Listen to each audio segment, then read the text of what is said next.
Good morning, everybody. Glad to have you here again today. Hope your week's off to a good start. And again, just thank you for being here. And as we continue through the book of Proverbs, and we will be picking up today in the sixth chapter, starting in the 12th verse, where the father is going to be, I think, much more blunt than the King James Version of the Bible really sounds. He is going to tell his son to avoid wicked people, to stay away from bad people. He's told him about those that are financially um, uh, unstable. He's talked to him about the lazy, and now he's going to talk to him about the wicked. And the King James calls them a naughty person in verse 12.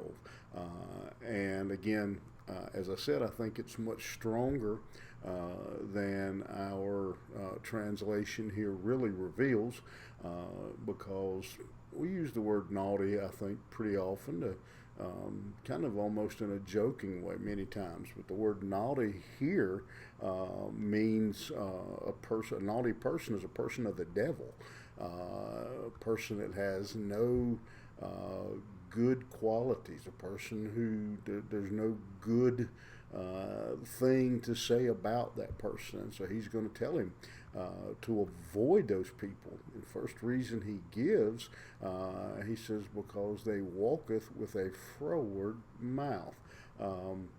Again, the word froward means crooked. They have a perverted mouth, and that includes a large number of things, whether it's lying, profanity, nasty,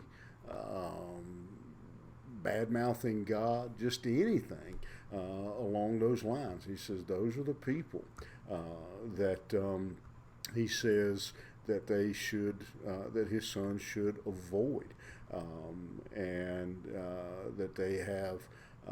And the reason I think he's saying that is because, again, as I've heard the saying before, and you probably have too, what's in the well comes up in the bucket.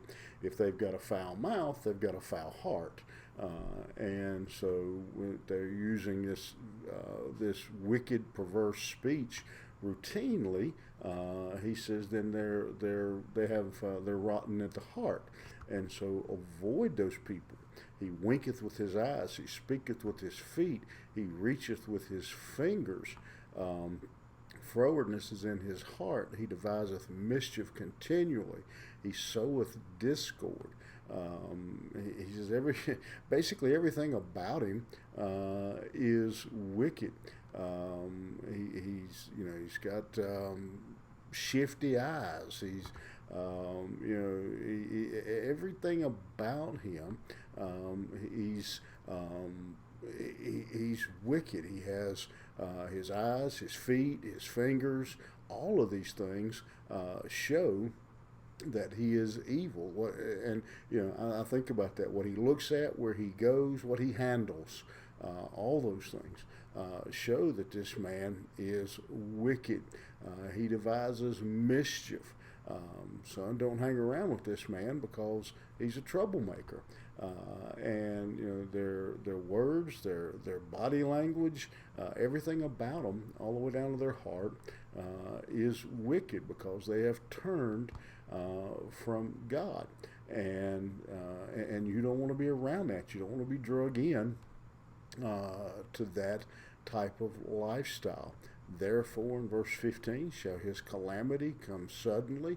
Suddenly shall he be broken without remedy. Son, avoid this man because disaster is coming his way. God is going to judge him.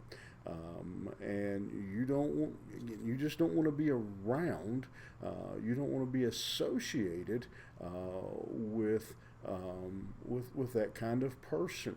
And unfortunately, not only in the world but in the church, all around us, we have a lot of people who fit this description. They're wicked. They may not rob banks or whatever, but their mouth is perverse. Their actions are perverse. They cause arguments and disagreements, and wherever they go, they bring division. And the counsel from the Word of God is that we avoid those kinds of people. That they are enemies of God. Their calamity will be sudden, and the damage that they do, that they bring on themselves and others, is just not worth it. And it's our nature sometimes to look at people and try to find the redeeming qualities and look at them and say, yeah, but and we try to make excuses for them because then they might have a good trait here or there. But the fact is, what Solomon warns, what the father warns his son about. He says, yeah, he may have a couple good traits. He may every now and then do something nice or good, but eventually his wickedness will rub off on you and get and be a problem for you. And what's worse, maybe not worse, but one of the other dangers is maybe when we're around the wicked people, we are able in some way to keep ourselves clean and to keep ourselves pure and not be impacted or affected by their wickedness. But what happens is the others see us with the wicked, and that's who they associate us with, and damages our testimony. And so I challenge you today to think about that. The people that we associate with, our closest friends, are they, and here's the test I use a lot of times, are they moving us closer to God or further from God? And the same we ask of ourselves. Am I helping my friends to become more like God, closer to God, or causing them to move further from God? And let me say also, we all need some lost friends. We need to have people that we're working, cultivating to come to know Jesus Christ. I'm not saying isolate yourself and move into a convent with all Christians, but our closest associates, the Father says, we need to be careful and know that they're not wicked, evil people, so that they don't damage our testimony and cause us to be separate, to have wickedness in our life, causing us to damage our relationship with Jesus Christ. Think about that today. Have a good one, and we'll see you back here tomorrow morning.